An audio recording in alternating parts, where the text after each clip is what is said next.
களம் நிகழ்வுகளுக்கு அப்பால் உள்ள உண்மைகள். உயிரோடை தமிழோடு இணைந்திருக்கிறீர்கள். ILC தமிழ் உயிரோடை தமிழில் அன்பர்களே, அரசியல் கலை நிகழ்ச்சியில் இணைந்திருக்கிறீர்கள். இன்றைய அரசியல் கலை நிகழ்ச்சியில் எங்களுடைய தலைப்பு என்னவென்று சொன்னால், உலக அரசியலும் நாமும். இந்த தலைப்பில் தான் நாங்கள் உரையாடி கொண்டு வருகின்றோம். எங்களோடு இங்கே கலையத்தில் தமிழறிஞர் மூத்த ஆய்வாளர் ஃபேட்டிமா மாஸ்டர் அவர்கள் இணைந்திருக்கிறார். வணக்கம் மாஸ்டர் அவர்களே. வணக்கம் தனாஞானி. வணக்கம் உயிரோடை தமிழ் உறவுகளே. அன்பர்கள் சார்பாக உங்களுக்கு வணக்கத்தை தெரிவித்துக் கொண்டு, இன்றைய உலக அரசியலும் நாமும் என்ற இந்த விடயத்தில் நாங்கள் முதலில் குறிப்பாக பார்க்க வேண்டியது விடயம் என்னவென்று சொன்னால், G7 மாநாடு பிரான்சில் நடைபெற்று. இந்த மாநாடு ஒரு உலகத்தில் பெரிய ஒரு பொருளாதார நெருக்கடிகள் ஏற்பட்டிருக்கின்றது, ஸ்திரத்தன்மை இல்லை, நாடுகளுக்கு இடையில் முருகல் நிலை, இனி உலக ஒழுங்குகளில் மாற்றங்கள் வந்து கொண்டிருக்கின்ற நேரத்தில் இந்த மாநாடு எவ்வளவு முக்கியமாக பார்க்கப்படுகிறது. குறிப்பாக என்ன விடயத்தை நீங்கள் அவதானித்தீர்கள்? அமெரிக்காவுடைய அரசு தலைவர் டொனால்ட் ட்ரம்ப் அவர்கள் 2வது ஆட்சி காலத்துக்கு வந்ததற்கு பின்னர் அவர் ஆசியா 21ஆம் நூற்றாண்டின் எழுச்சியொன்றை ஏற்படுத்துவதை அவதானிக்கிறார். அப்படி அவதானிக்கிற அந்த பின்னணியில் அது பெரும்பாலும் பொருளாதாரத்துக்குள்ள வருகிறது. பொருளாதாரம் சொல்லிக்கல, AI டெக்னிக் சார்ந்த அந்த பொருளாதாரத்துக்குள்ள வருகின்ற பொழுது அவர் ஆட்சிக்கு விரைக்கிலேயே சொன்னது என்னன்னு சொன்னால், மீண்டும் சிறந்த அமெரிக்காவை உருவாக்குவேன். அந்த கோஷத்துடன் அவர் தேர்தல் களத்தில் நின்றார். அப்ப அமெரிக்காவை மீண்டும் சிறந்த அமெரிக்காவை உருவாக்குறதுக்கு அமெரிக்கா மிகப்பெரிய படுகடன் நெருக்கடிகள் இருக்குது. அப்ப இப்போ உடனடியாக அமெரிக்காவினுடைய பொருளாதாரத்தை கட்டியெழுப்ப வேண்டிய தேவை காலத்தினுடைய தேவையாக இருக்குது. அதை வச்சு கொண்டுதான் இந்த 21ஆம் நூற்றாண்டுல ஆசிய நாடுகளுக்கு இடையில ஏற்பட்ட எழுச்சிகளை ஒன்றில் கட்டுப்படுத்துவது, இல்லாட்ட மட்டுப்படுத்துவது, அப்படி இல்லாவற்றை ஒடுக்குவது என்ற அந்த பின்னணி கூடாக அவர் செயற்பட்டு வருவதை பார்க்கக்கூடியதாக இருக்கிறது. அந்த செயற்பாட்டினுடைய பின்னணியில் தான் அவர்களுடைய அனைத்துலக கொள்கைகளை எடுத்து நோக்கினால், அந்த பின்னணியில தான் அவர் ரஷ்யா உக்ரைன் போர் முனை எடுத்தாலும் சரி, அல்லது பலஸ்தீன இஸ்ரேலிய போர் முனை எடுத்தாலும் சரி, லெபனான் போர் முனை எடுத்தாலும் சரி, இல்ல ஈரான் அமெரிக்க போர் முனை எடுத்தாலும், எல்லா போர் முனைகளிலும் அவர் நீங்க பாத்தீங்களா இருந்தால் அமெரிக்காவினுடைய மேலாண்மையை உறுதிப்படுத்துவது. அந்த மேலாண்மை எந்த விடயத்தில்? அங்கிருக்கின்ற மனித வலுவை, அங்கிருக்கின்ற மூலதனத்தை, இதை அமெரிக்கா தனதாக மாற்றுவதற்கான ஒரு பின்னணியில், அல்லது ஒரு குறிக்கப்பட்ட பகுதியை தாங்கள் ஒரு குறிக்கப்பட்ட காலத்துக்கு பயன்படுத்தக்கூடிய முறையில் மாற்றுவதற்கான முறையில் தான் செயல்பட்டு கொண்டிருக்கிறார். இதில் பார்த்தீங்கன்னா உட்கட்டுமானங்கள் தான் பெரிய அளிக்கப்பட்டது. இப்படியான ஒரு சூழலில் தான் இந்த G7 மாநாடு பிரான்ஸ்ல அமைந்தது. G7 மாநாட்டுக்கு வருகின்ற பொழுது இந்த ஐரோப்பிய நாடுகள் நேட்டோவுக்கு அதனுடைய அங்கத்துவ நிலையில் தங்களால் பாதுகாப்புக்கான பணத்தை செலுத்த இயலாத ஒரு கஷ்டத்துக்குள் இருந்ததன் விளைவாக அமெரிக்கா ஒரு திட்டத்தை போட்டது. ஐரோப்பிய நாடுகளுடைய பாதுகாப்புக்கான நிதி ஒதுக்கீட்டை கூட்ட வேணும். 5% மொத்த உள்நாட்டு உற்பத்தியில 5% அவர்கள் ஒதுக்கினால்தான் தங்களால் தொடர்ந்து உதவ முடியும் என்ற ஒரு தன்மையை ஏற்படுத்தி, அதுவும் அவர்களுக்கு சமகால அரசியலுடைய தேவைதான். அப்படி வந்ததன் காரணமாக இந்த ஐரோப்பிய நாடுகளுக்கு இடையில் அமெரிக்காவுக்கு மேலான அதிருப்தி வரி விதிப்புகளூடாகவும் இந்த ஏற்றுமதி இறக்குமதி உடன்படிக்கைகள்ல ஏற்பட்ட பிரச்சனைகள் காரணமாக ஏற்பட்டது. இந்த சூழலில் இந்த G7 மாநாட்டுக்கு ட்ரம்ப் அவர்கள் வந்த பொழுது அவர் இதனை மிக ராஜதந்திரமான முறையில மீளவும் அமெரிக்காவுக்கும் ஐரோப்பிய நாடுகளுக்கும் பிரித்தானிய பிரதமருக்கும் கூட இடையில இருக்கக்கூடிய முரண்பாடுகளை நீக்கக்கூடிய முறையிலே கட்டமைத்துக் கொண்டார். இதுதான் இந்த G7 மாநாட்டில் பிரதானமான அவதானிக்கப்பட்ட விடயம். மீளவும் அமெரிக்கா மேற்குள்ள நாடுகளுடைய மேலாண்மைக்கான ஒரு தலைமை செல்நெறியாக, மோட் ஆஃப் டிரெக்ஷன் என்று சொல்லுவார்கள், இந்த மேற்குள்ள நாடுகளுடைய தலைமைத்துவ செல்நெறியை கொண்டு வழிகாட்டுகின்ற ஒன்றாக டொனால்ட் ட்ரம்ப் அவர்கள் G7 மாநாட்டிலே காட்சியளித்ததை எல்லோருமே பார்த்தோம். அவர்கள் எவ்வளவோ விடயத்தில் இந்த ஐரோப்பிய நாடுகளை மட்டுமல்ல, ஐரோப்பிய நாடுகளுடைய தலைவர்களுடைய துணைகளையும் கூட கிண்டல் செய்து கேலி செய்த தன்மைகள் எல்லாம் அங்கு எதுவுமே இல்லாமல் எல்லாரும் ஒன்றடியாக ஒரு மிகப்பெரிய ஒரு உறவாடலுக்குள் சென்றதை பார்த்தோம். இந்த பின்னணி அவர்களுக்கு தேவையா இருந்தது. ஏனென்றால் இந்த ஜூலை 6ஆம் 7ஆம் தேதி அங்கோராவில் நேட்டோ நாடுகளுடைய தலைமைகளுடைய உச்சி மாநாடு நடக்க போகிறது. அந்த மாநாட்டில் இந்த நேட்டோ 3 வெர்ஷன் என்று சொல்லி ஒரு பாதுகாப்பு முறைமை பொதியை அமெரிக்கா இந்த நாடுகளுக்கிடையே வழங்குவதற்கு ஆயத்தமாய் கொண்டு வருகிறது. அதாவது எந்த ஒரு நாடும் தன்னுடைய அமெரிக்காவினுடைய நிதியை செலவழித்து அவர்களுக்கான பாதுகாப்பை பெறாமல் அவர்களுடைய பாதுகாப்புக்கான செலவை செலுத்தி அவர்களுக்கான பாதுகாப்பை பெற்றுக்கொள்வது என்று அந்த தன்மையை வெளிப்படுத்தக்கூடிய முறையில் அமைந்தது இந்த நேட்டோ வெர்ஷன் 3 என்று சொல்லப்படுகின்ற நேட்டோ நாடுகளுக்கு இடையிலான புதிய அந்த உறவாடல் முறை வருகிறது. அத்தோடு இந்த மகாநாட்டில் செயற்கை நுண்ணறிவு தலைமையாக அமெரிக்கா இருக்க வேண்டும் என்றும் அமெரிக்காவினுடைய செயற்கை நுண்ணறிவு தலைமையை தங்களுடன் பகிர்ந்து கொள்ள வேண்டும் என்றும் இந்த நாடுகள் எல்லாமே கேட்டுக்கொண்டன. இப்ப 2 விஷயத்துல பாதுகாப்பு, செயற்கை நுண்ணறிவு இரண்டிலும் அமெரிக்காவுடைய தலைமையையும் அமெரிக்காவுடைய வழிகாட்டலையும் இந்த நாடுகள் எல்லாம் ஏற்றுக்கொண்ட ஒரு நிலையில் இந்த மாநாடு முடிவடைகிறது. அப்ப இதன் மூலமாக திரும்பவும் இப்ப உலகில புதிய ஒழுங்குமுறை தோற்றம் பெற்ற பொழுது புதிய அரசியல் ஒழுங்குமுறையில பன்முகத்தன்மை வந்தது. சீனா தன்னுடைய பொருளாதார வளர்ச்சி காரணமாகவும் தொழில்நுட்ப எழுச்சி காரணமாகவும் இந்த புதிய அரசியல் ஒழுங்குமுறையினுடைய ஒரு செல்நெறியாக தன்னை அமைத்துக் கொண்டார். அதே நேரத்தில் பிரேசில், இந்தியா, ரஷ்யா போன்ற நாடுகளும் கூட பல வழிகளில் முன்னேற்றம் அடைந்த ஒரு காலகட்டமாக இந்த 21ஆம் நூற்றாண்டு அமைந்தது. ஆகவே இவைகளெல்லாம் ஒன்றிணைந்து ஒரு ஆசிய ஃபோர்ட்ரஸ் என்று சொல்வார்கள், ஆசிய பாதுகாப்பு நிலை என்றொன்றை உருவாக்காதவாறு செயற்பட வேண்டிய ஒரு நிலை அமெரிக்காவுக்கும் மேற்குலக நாடுகளுக்கும் கூட இருக்கின்றது. இந்த பிரச்சனையில் தான் ஈரான் அணு ஆயுதத்தை உற்பத்தி செய்யவோ அல்லது வாங்கவோ கூடாது என்ற நிபந்தனையின் அடிப்படையில் தான் இப்பொழுது இந்த ஈரான் அமெரிக்க அமைதி உடன்பாடு கூட 60 நாள் உடன்பாடு கூட மேற்கொள்ளப்பட்டிருக்கிறது. அதன் அடிப்படை என்னன்னு சொன்னால் இந்த ஆசிய நாடுகள் ஒருங்கிணைவதும் ஆசிய நாடுகள் களம்பெறுவதுமான அந்த தன்மை உலக புதிய அரசியல் ஒழுங்கு முறையில் மேற்குலக நாடுகளினுடைய மேலாண்மையை அமெரிக்கா தலைமை வைத்து செல்கின்ற அந்த நிலையை மாற்றிவிடும் என்ற அச்சம் எல்லாருக்கும் இருக்கிறது. அப்ப இப்படியான சூழல் இயற்கை. இது நாங்கள் அரசியல்ல யாரும் உண்மை, நீதி, நேர்மை இவற்றையெல்லாம் செயல்படுற ஒரு வளமை கிடையாது. ஆனா தமிழர்களுக்கு மண்நீதி சூழன்ற கதையில இருந்து அரசன் என்று சொன்னால் அவன் தன் பிள்ளைய கூட ஒரு மாடு தவறி தேருக்குள்ள நசிப்பட்டதுக்கு யோசிச்சு பாருங்க. அந்த பிள்ளைய அந்த கதையை இப்ப இருக்கிற பிள்ளைகளுக்கு சொன்னால் எந்த கேள்வி கேட்குதுகள். ஒரு மாடு தவறுதலாக ஓடி ரோட்ல பாதையில போய் கொண்டிருக்கிற தேருக்குள்ள நசுவெட்டு அந்த மகனையே தேர் வந்ததுன்ற ஒரு தொன்மத்தை உருவாக்கினதன் மூலமாக அண்டையில இருந்து அரசர் என்று சொன்னால் அவர் கடவுளை போல நீதி வழங்குறவர் என்ற ஒரு தன்மையில செயல்படுகிறார்கள். அரசாங்கம் என்றாலும் அப்படித்தான் பார்க்கலாம். எந்த ஒரு ஆட்சியாளராக இருந்தாலும் அவர் அதிகாரத்தை தன்னுடைய கையில வைத்திருக்காவிட்டு அவர் ஆட்சி போயிடும். அடிப்படை அதிகாரம்ன்றது மற்ற மனிதனை நீங்கள் எப்படி இருந்தாலும் ஏதோ ஒரு வகையில கட்டுப்படுத்த வேண்டியது அதிகாரம். இல்லாட்டி ஒவ்வொரு மனிதனும் செயற்பட விடுகிட்டான்னா கூட அந்த இறமை என்பது ஒரு அரசாங்கத்துக்குரியதாக இல்லாமல் மக்கள் இறமைக்கு போய் அதைத்தான் நாங்கள் விரும்புகிறோம். ஆனா அந்த மக்கள் இறமை வருவதாக இருந்தால் மக்கள் தெளிவான அரசியல் தன்மை கூடாக, தெளிவான பொருளாதார விளக்கங்கள் கூடாக தாங்கள் ஒருங்கிணைந்து அந்த தன்மையை உருவாக்க வேண்டும். அப்படி உருவாக்குகின்ற பொழுது எந்த ஒரு சர்வாதிகார நிலையில இருக்கிறவர்களும் அது அரசாக இருந்தாலும் சரி, அரசராக இருந்தாலும் நிற்க முடியாது என்பதுதான் வரலாறு. ஒரு விடயம் என்னவென்றால் மாஸ்டர், இப்ப நடந்து முடிந்த இந்த 52வது G7 மாநாட்டில் முக்கிய நோக்கம் அதில் கூறிய என்னவென்றால் மக்களின் இறமை என்று கூறியதை தொடர்பாக அதை பலப்படுத்த வேண்டும் என்று இருக்கு.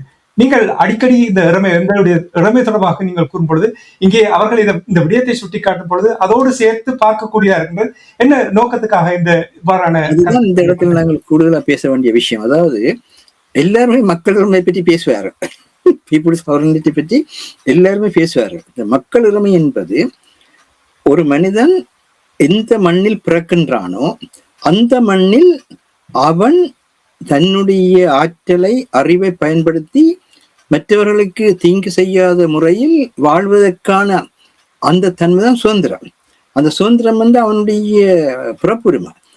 அந்த சுதந்திரத்தை பயன்படுத்தி மக்கள் ஒருங்கிணைந்து அவர்கள் தங்களுக்கான பாதுகாப்பான அமைதியான ஆட்சியை உருவாக்குவதும் வளர்ச்சிகளை உருவாக்குவதும் தான் தன்னாட்சி உரிமை என்று சொல்வார்கள். இந்த தன்னாட்சி உரிமைக்கு அடிப்படையாக இருக்கிற இந்த மண் எங்களின் சொந்த மண் என்கின்ற அந்த உணர்வு. அப்ப மக்களுக்கு அந்த மண் சொந்தம் என்பதை நீங்கள் ஏற்றுக்கொண்டால்தான் அந்த மக்கள் இறமையை நீங்கள் ஏற்றுக்கொள்வீர்கள். ஆனால் இந்த அரசாங்கங்கள் எல்லாமே என்ன செய்கின்றனவென்றால் தங்களுடைய அரசாங்க இறமைக்கு ஆட்சியை யாருமே தட்டிக்க கூடாது என்கின்ற அந்த அடிப்படையில் இருக்கின்ற அது போடின் பிரான்ஸ்ல உருவாக்கிய தத்துவம்.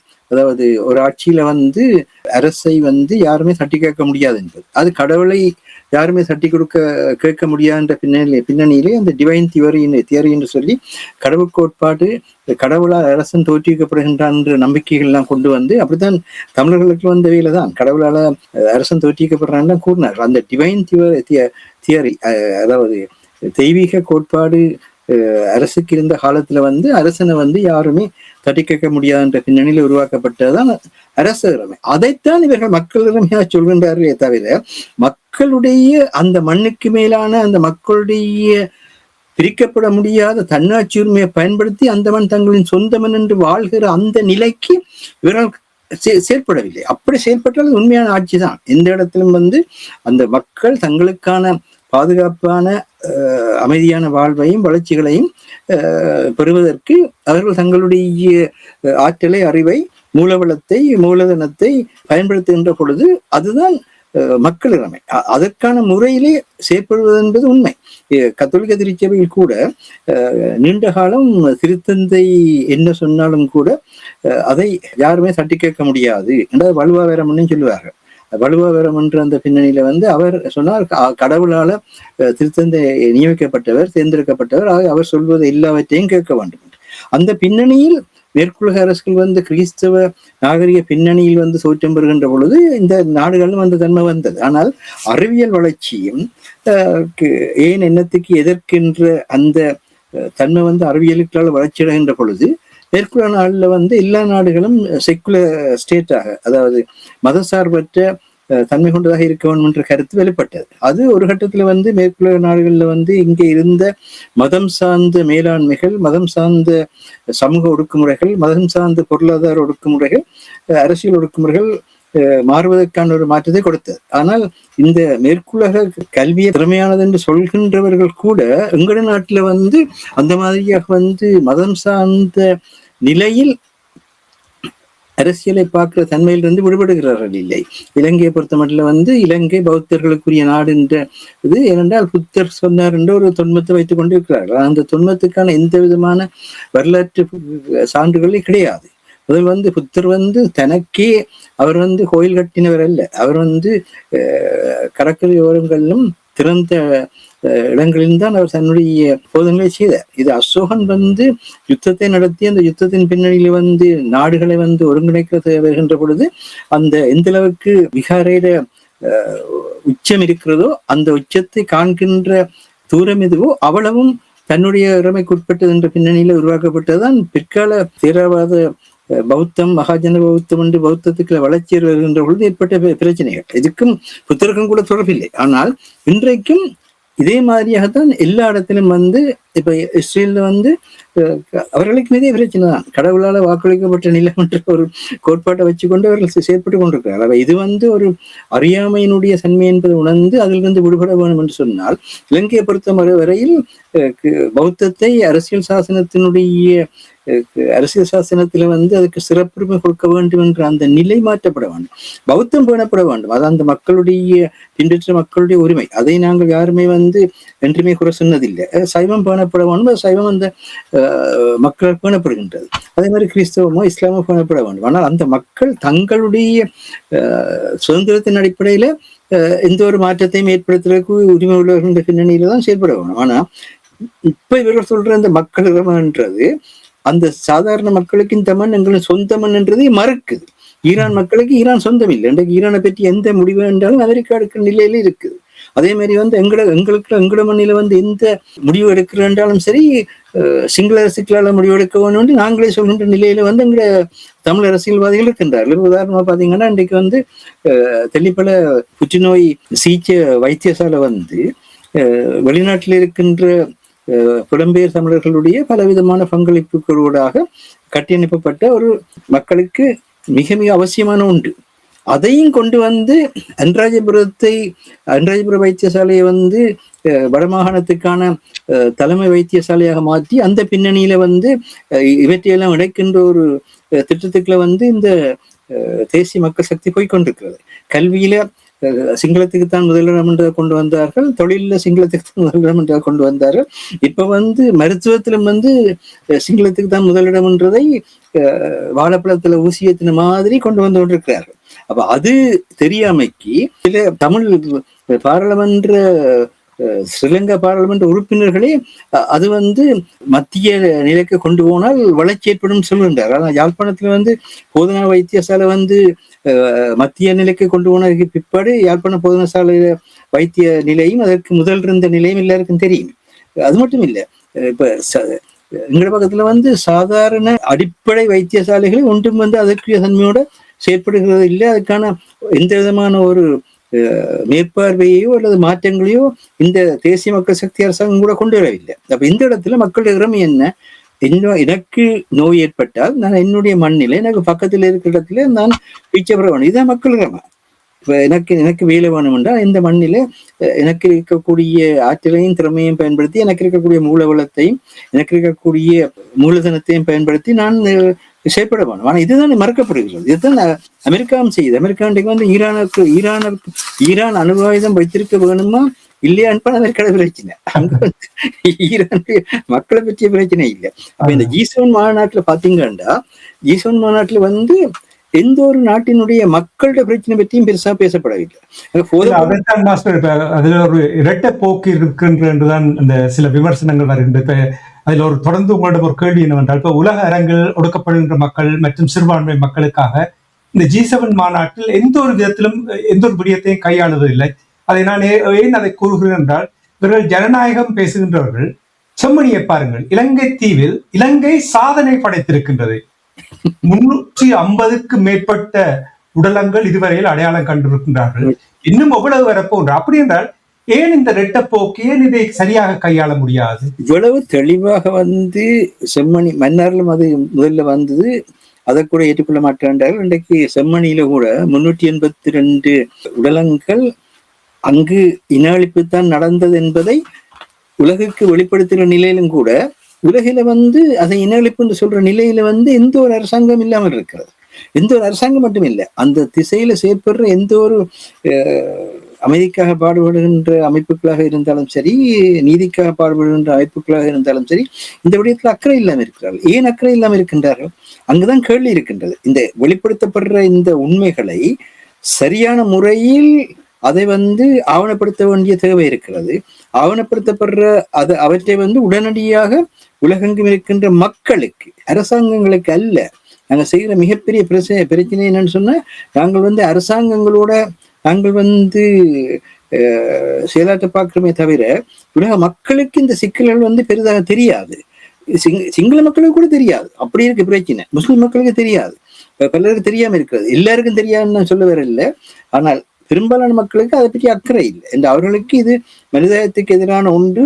பௌத்தத்துல கூட பவுக்கரண்டப்பான்னு சொல்லி பாவம் செய்தால் பிறப்பிருக்கின்ற ஒரு தன்மை இருக்கு. அவர்களுக்கு கடவுள் ஆன்மான்றதும் இல்லை என்று சொன்னாலும் கூட அணுவில அந்த தன்மை பதிஞ்சு அந்த அணு திரும்ப ஒரு நிலைக்கு போகின்ற பொழுது அதை அனுபவிக்க வேண்டும் என்ற கோட்பாடு எல்லாம் பௌத்தத்திலும் இருக்குது. ஆனா என்ன பிரச்சனைன்னு சொன்னால், எங்களுக்கு நடைபெறுவதை நாங்கள் ஒரு அரசியல் நிலையில ஒரு 2 நாளைக்கு அதை பற்றி கதைப்போம். ஆனா அதை ஒரு அறிவார்ந்த நிலையில அதை தொகுத்து அதை ஆவணப்படுத்தி அதுக்கான சான்றுகள் அனைத்து அதை உலக மக்களிடத்துல கொண்டு போய் உலக ஊடகங்களில் கொண்டு போய் அதை பணி செய்கிறது என்பது அது இயலாமல் இருக்கிறது. ஒரு காரணம் எங்க மக்கள் பல்வேறு வேலைகள்ல ஈடுபட்டு கொண்டிருக்க இதற்கான நிதி வசதியோ இல்லை இதற்கான கால வசதியோ எல்லாமே இருக்கின்ற உண்மை. அதுக்காகத்தான் அப்படி செயற்பட தொடங்குகிறவர்கள் அதிலே தங்களை முற்றாக அர்ப்பணித்து செயற்படக்கூடிய தன்மையை உருவாக்க வேண்டும்.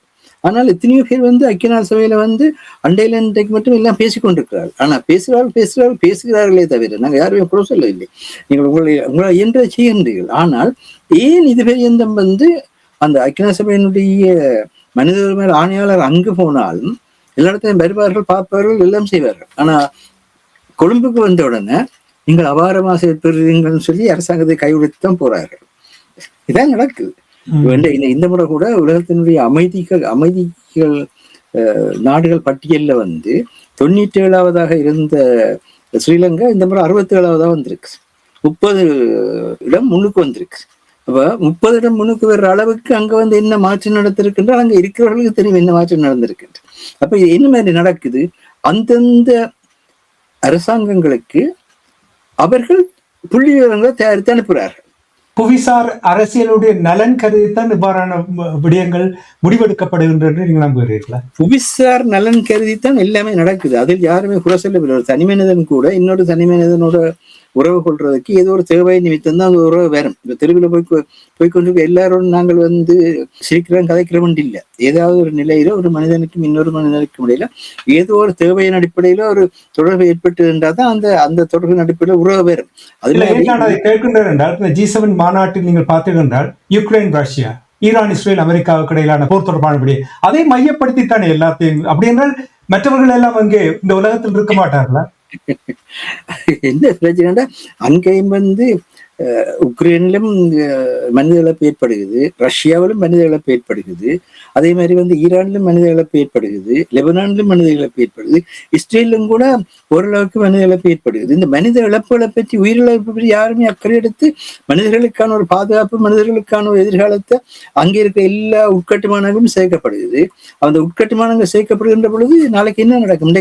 இன்றைக்கு அமெரிக்காவும் ஈரானும் 60 நாள் அமைதி உடன்படிக்கை கொண்ட மேற்சட்டகமாக கையெழுத்திட்டிருக்கின்றார்கள். இந்த 60 நாளைக்குள் அவர்கள் தங்களுக்கு இருக்கக்கூடிய குறிப்பாக இந்த அணு குண்டை தயாரிக்கிறது, யுரேனியத்தை வடித்தெடுத்து சேமிக்கிறது போன்ற விடயங்களை பற்றி ஆராய்கிறார்கள் சொல்லியிருக்கிறார்கள். ஆனால் சொல்லுகிறார்கள் 300 பில்லியன் ஈரானுக்கு கொடுக்கப்படும். ஆனா அந்த 300 பில்லியனும் இவர்கள் தடை செய்து வைத்திருக்கின்ற ஈரானுடைய சொத்துக்களுடைய பின்னணியிலும் இருக்கின்ற சொல்கின்றார்கள். இவர்கள் தடை செய்து வச்சிருக்கிற ஈரான் எண்ணெய் வித்த ஈரான் வர்த்தகங்கள் செய்த ஹாஸ்டல்கள் தொகைத்தான் கொடுக்க வலிக்கிறார்கள் தவிர இவர்கள் தாங்களாக ஒன்றும் கொடுக்க மாட்டார்கள். இதுதான் எல்லா இடத்துலையும் நடக்கிறது. ஆனால் என்ன நடக்குது, மக்களை பற்றி அக்கறை இல்லை. இப்ப என்ன நிலை? இப்ப மக்கள் தங்களை தாங்களே பாதுகாக்க நிலை வருது. மக்களிடமையில மக்கள் தங்களை தாங்களே பாதுகாக்கிறது என்றால் முதலாவது என்ன தேவை?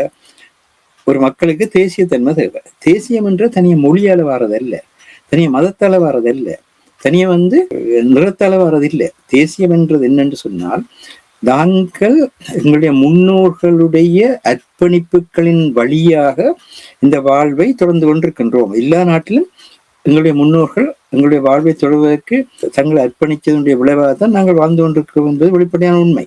அந்த பின்னணியில அந்த வாழ்வை நாங்கள் மக்களாக சேர்ந்து முன்னெடுப்போம் என்பதுதான் அடிப்படையான தேசியத்தினுடைய தன்மை. அது ஒரு ஆன்மீக கோட்பாடு என்று கூட சொல்லுவார்கள்.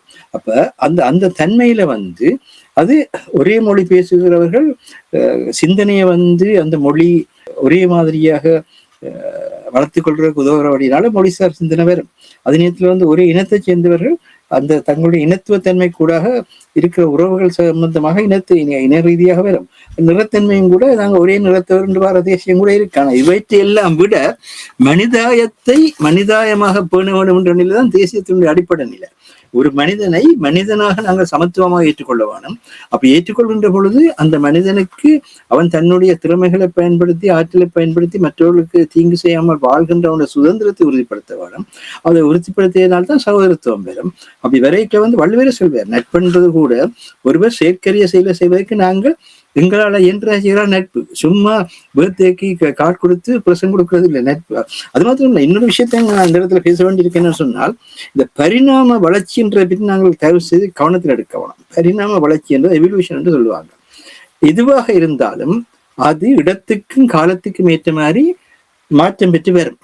அது தடுக்கிறது இந்த உலகத்துல யாராலுமே முடியாது. நான் வந்து சின்ன குழந்தையா இருந்து தவண்டு நடந்து ஓடித்தான் இந்த நிலைக்கு வந்து நிற்கிறேன். அந்த பரிணாம வளர்ச்சி வரைக்குல முன்னுக்கு இருந்த நிலை மாறும், முன்னுக்கு இருந்த சகலமும் மாறும். அப்ப ஒரு வளர்ச்சி நிலை ஒரு நாட்டிலேயோ அல்லது ஒரு கட்சியிலேயோ இல்லை நிறுவனத்திலேயோ வருகின்ற பொழுது அங்கு வந்து முன்பிருந்த நிலைகள்ல இருந்து பலர் விலகுவார்கள், பலர் உள்ள வருவார்கள், பலர் வந்து மாற்றங்களை கொண்டு வருவார்கள். இதுதான் பரிணாமம். அந்த பரிணாமம் இல்லைன்னு சொன்னால் அப்படியே எல்லாரும் ஒரே இடத்துல இருந்து ஒரே மாதிரியாக நாங்க வாய்ப்பாட்டு பாடுறதா இருந்தால் அது அது வந்து உண்மையில வந்து எல்லாரும் கொண்டே கடைசியா வந்து பைத்தியார ஆஸ்பத்திரி வைக்கிறேன்னு சரியா?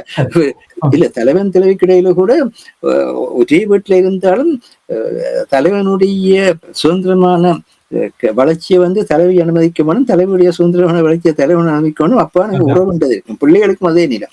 இங்கே என்ன நடக்குன்னு சொன்னால், ஒரு பரிணாம வளர்ச்சியில வந்து நிறுவனங்கள்ல மாற்றம் பெறும். அப்படி நிறுவனங்கள்ல மாற்றம் வந்த உடனே காட்டி கொடுத்துட்டான், விட்டுட்டு போயிட்டான், நீதானமான துளைச்சனி அப்படின்னு சொல்லி தேவையில்லாத காரணங்களை பேசிக்கொண்டு மாற்றத்துக்கு பின்னான அந்த வளர்ச்சியை நோக்கி போறதன்மை இல்லாம இருக்கிறான். அது பல விஷயங்கள பாக்குறோம். இப்ப குறிப்பாக வந்து எதுக்காக சொல்லணும்னா, தமிழ்நாட்டில் நீண்ட காலமாக குடும்ப ஆட்சிகள் இருந்ததும் எல்லா கட்சிகளுமே குடும்பம் சார்ந்த வாரிசு முறைகளை தோற்றுவிச்சு கொண்டு வந்ததுமான அந்த பின்னணியில வந்து மக்கள் ஒரு மாற்றத்தை கொண்டு வந்தார்கள். அது மக்கள் அந்த மாற்றத்தை கொண்டு வந்த பொழுது அந்த கூட்டணிகள்ல இருந்தவர்களே அந்த மாற்றத்தை நிலப்படுத்த வேணும் என்ற மக்களுடைய விருப்பையேற்று பரிணாம வளர்ச்சிக்குள்ள வாரார்கள். வந்தோன்னா மற்றவர் என்னோட நீ போயிட்ட, நீ துரோகி, நீ என்ன வந்து குதிரை பேரம் பேசுறாய், கழுத பேரம் பேசுற, எல்லாம் வந்து அரசியல தெரியாதவர்கள் கதைக்கிற கதை. இன்றைக்கு ட்ரம்போட இருந்த எலன் மாஸ்க் வந்து இன்னைக்கு வந்து ட்ரம்பை விட்டு அவருக்கு அந்த சூழல்ல தான் பணியாற்ற விருப்பம் இல்லைன்னு விட்டுட்டு போனேன். அதுக்காக ட்ரம்பும் எலன் மாஸ்கும் வந்து ஒருத்தர் திட்டி செய்து கொண்டா இருக்கிறாங்க. சீனாவுக்கு ஒரேடியா பயணம் சென்றார்கள், சீனாவுக்கு பயணம் சென்றார்கள், சீனாவுக்கு போயிட்டு ஒன்றாவே போறாங்க. என்ன பிரச்சனை என்றால், சந்தை பொருளாதாரம் இருக்கிற இடத்துல வந்து எவரும் சுதந்திரமாக உள்வரவும் எவரும் சுதந்திரமாக வெளியேறவும் தன்மை இருக்குது. அப்ப நாங்கள் மற்றவர்களோட எவ்வளவுத்துக்கு நாங்கள் ஒருவரை வந்து புரிஞ்சு கொள்றோம்னா லிசனிங் தேவை. இப்ப பிரச்சனை, இப்ப தனாஞானியோட எனக்கு பிரச்சனைன்னா நான் தனாஞானியோட நீண்ட காலமா இருக்கிறேன், நான் தனாஞானிட்ட கேட்கலாம் என்ன பிரச்சனை ஏது பிரச்சனை. அதுக்குதான் வள்ளுவர் ஒரு குறள் சொன்னார், பேதமை அன்றோ பெருங்கிழமை என்று நோதக்க நட்டார் செய்யும். உன்னோட பழகுற ஒருவர் உனக்கு வந்து உள்ள துன்பம் பெறக்கூடிய ஒன்றை செய்தால் ஒன்றில் அறியாமண்டு நில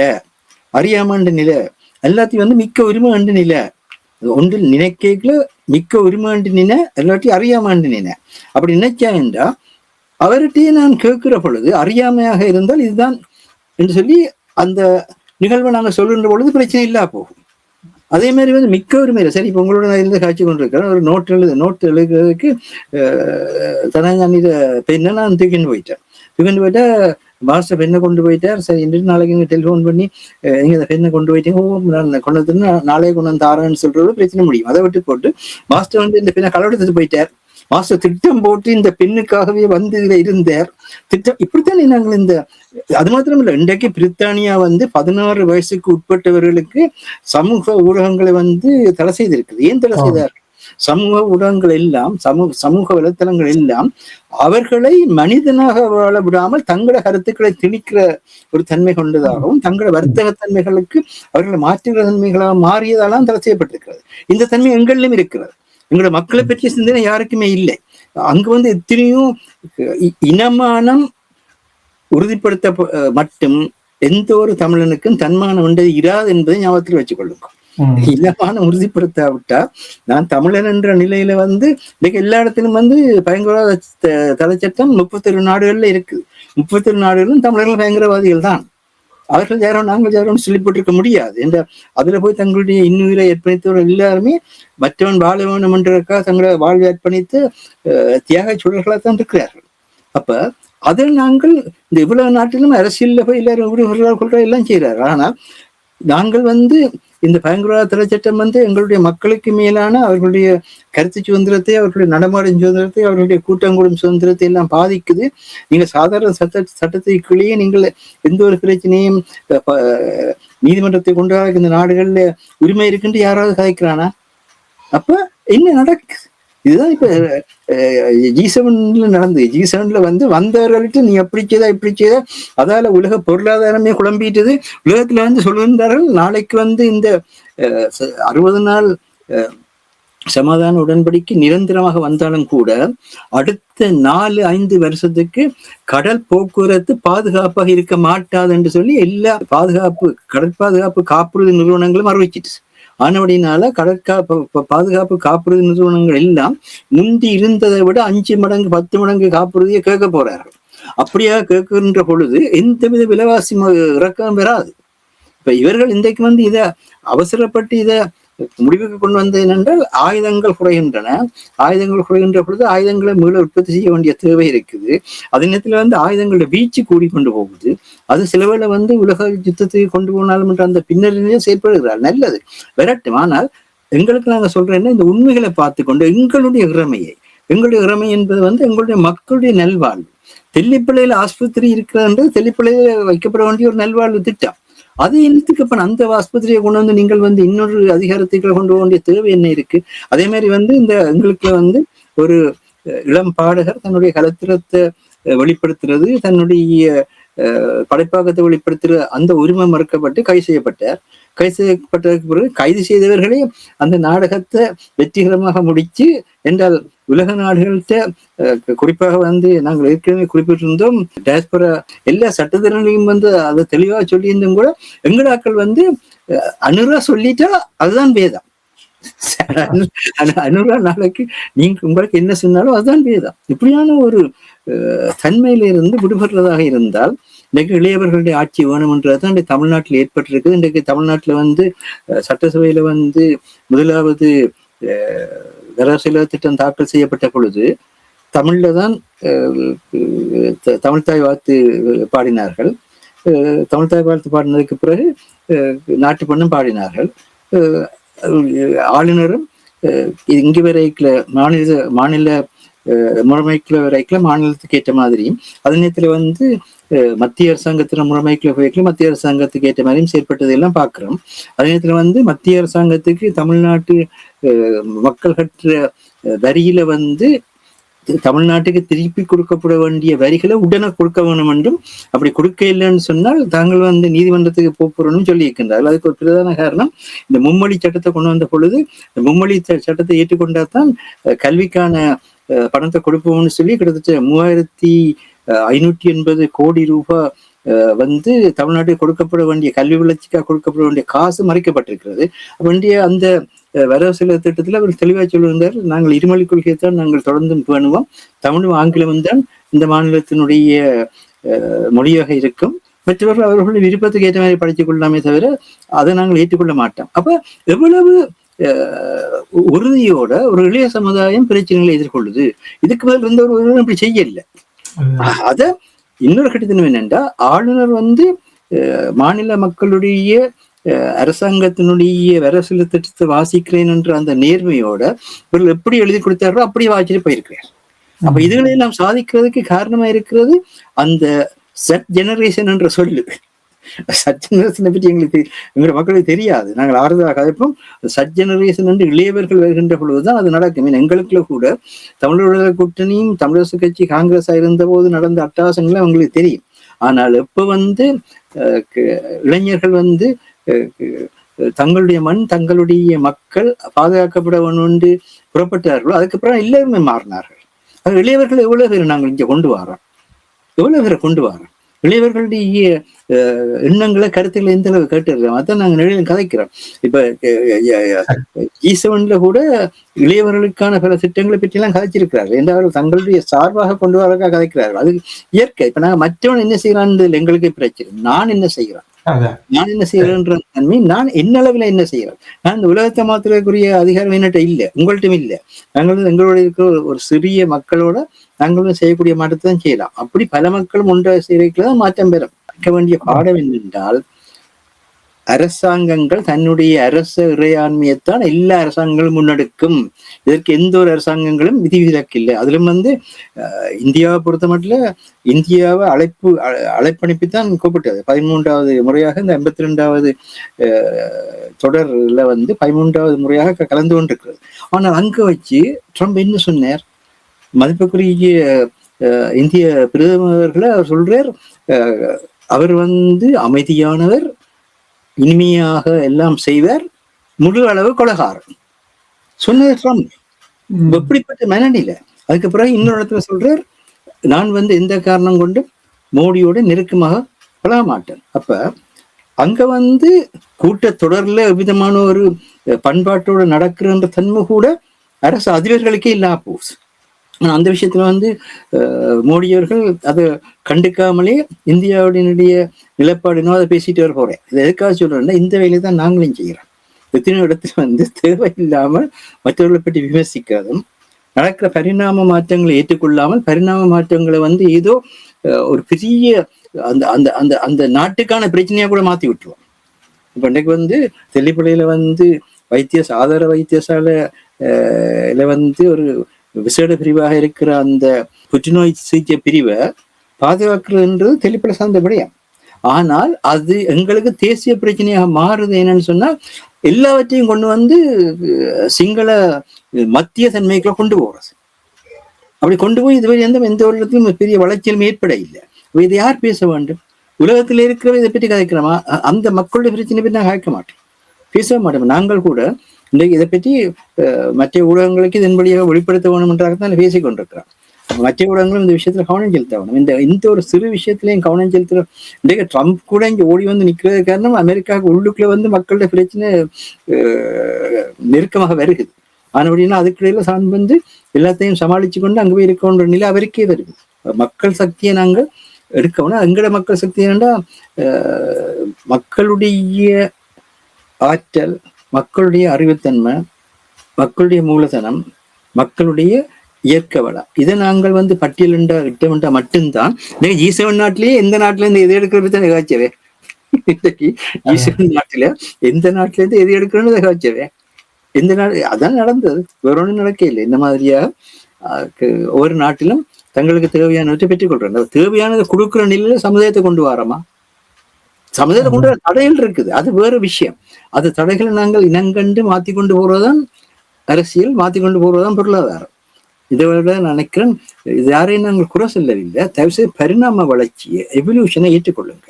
எவல்யூஷனை ஏற்றுக்கொள்ள இல்லைன்றா சரி. இப்ப நான் இதுல இருந்து உங்களோட கதைக்கிறது, எனக்கு உடல்நலத்தாலேயோ அல்லது உழைப்பு நிலையிலேயோ எனக்கு ஒத்து வராட்டம் உங்களோட விட வருவார். அதுக்காக வேண்டி நாளைக்கு ஃபத்திமாரனுக்கு என்ன நடந்ததுன்னு சொல்லி வச்சு மக்களுடைய பிரச்சனை அதுக்குள்ள மூடாதீங்க. தேவையற்ற பிரச்சனை, அது பரிணாமத்துக்குள்ள வர்ற பிரச்சனை. அப்புறம் திருப்பி எல்லாரும் வருவோம். விட்டுட்டு போன ஆட்கள் ஒருவரோடு நாங்கள் கதைக்காம பேசாம இருக்கவும் இல்லை. எல்லாரும் நாங்கள் நட்பாக தான் இருக்கிறோம். ஒரு நாள் நாங்கள் பல விஷயங்களை ஒன்று சேர்ந்து காட்சி பேசிக்கொண்டு தான் இருக்கிறோம். எல்லா விஷயத்திலும் தமிழற்ற வரலாறு தெரியும். ஆனா பொதுத்தன்மையில என்ன செய்வாருன்னா, ஒருத்தருக்கு ஒரு பகமாரி காட்டுறது. இது தமிழ்நாட்டிலும் இருக்கு, இங்கேயும் இருக்கு. ஆனா அந்த பொதுத்தன்மையில பகமாரி காட்டுறவர்கள் உள்ளுக்குள்ள அவர்கள் நட்புத்தன்மையோட வாழ்றதையும் நாங்கள் பார்க்கிறோம். அதனால இது வேற பிரச்சனை.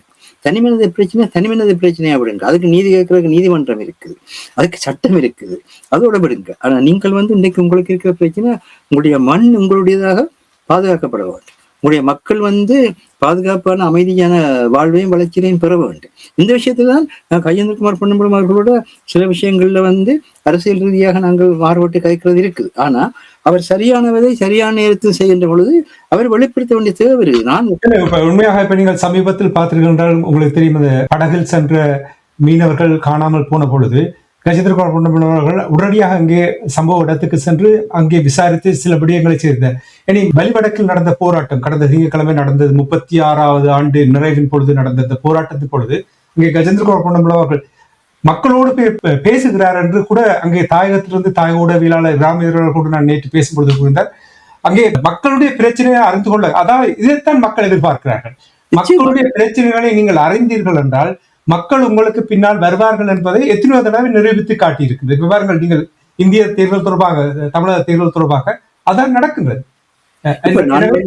எல்லாருக்கும் தெரியும், நான் இலங்கையில வாழ்ந்த காலத்துல நான் தமிழரசு கட்சியை உயிரிண்டு வாழ்ந்த ஆக்கள் தான் நாங்கள். இத்தனை இடத்துல அவரை ஜெயிச்சு பொன்னம்பலம் நேரைய வச்சு நாங்கள் வெளியிட்ட காலங்கள்லாம் இருக்குது. ஆனால் எப்ப நான் இங்க ஆக்ஸ்போர்ட் பல்கலைக்கழகத்துல அந்த நேரத்துல ஜெயிச்சு பொன்னம்பலம் அவர்களுக்கும் இந்த பிரித்தானிய அரசுக்கும் இடையில் நடந்த கடித போக்குவரத்துக்களையும் நடந்த பேச்சுவார்த்தைகளையும் பற்றி ஆவணங்களை பார்த்தோமோ அதுக்கப்புறம் உண்மை தெரிய வருது. எல்லாருமே அரசியல்வாதிகள் என்ற நிலை அப்பதான் புரியுது. என்ன மாதிரியாக வளர்ச்சிகளை பற்றி எண்ணம் இல்லாமல் தங்களுடைய தலைமத்துவத்தை முன்னணி கொண்டவன் என்ன பாடுபட்டார்கள் என்று அப்பதான் புரியுது. இதை பற்றியெல்லாம் நாங்கள் ஆறுதலா பேசுவோம். அது எதுக்காக சொல்றோம் என்றால், யாரையுமே குறை சொல்லாதீர்கள். மனிதன் என்று சொல்லப்பட்ட எல்லாரும் நாங்கள் ஒருவர் என்ன சொல்றாரு என்று மற்றவர் கேட்கத்தான் வேணும்.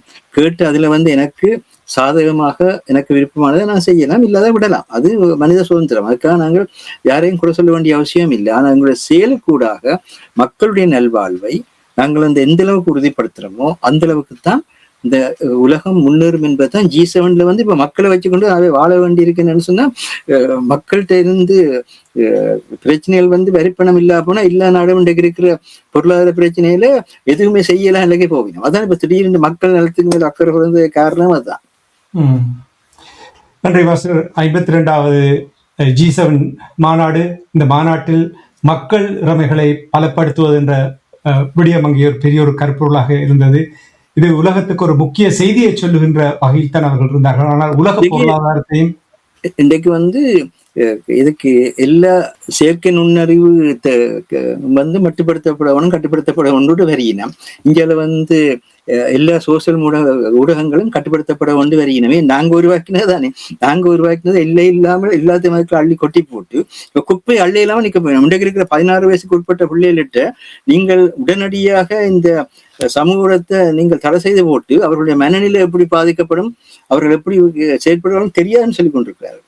இதுதான் நாங்க எந்த விஷயத்தை செய்யலாம் கவனமா இருக்கணும் என்றது. நாங்க எதையும் குப்பையை கொட்டி போட்டு அள்ளி இயலாது. குப்பையை கொட்டி போட்டு அள்ள போய் பெரிய சிக்கல் வரும். அந்த விஷயத்துலதான் எங்களுடைய அரசியல்ல இவ்வளவு காலம் இருந்த தன்மை இருக்கட்டும். ஒவ்வொருவருமே ஏதோ ஒரு விதத்தில் பங்களித்திருக்கிறீர்கள், உங்களை இயன்றதை செய்தீர்கள். தன்னலத்துல செய்திருக்கலாம், பொதுநலத்துல செய்திருக்கலாம், செய்தீர்கள் என்றது உண்மை.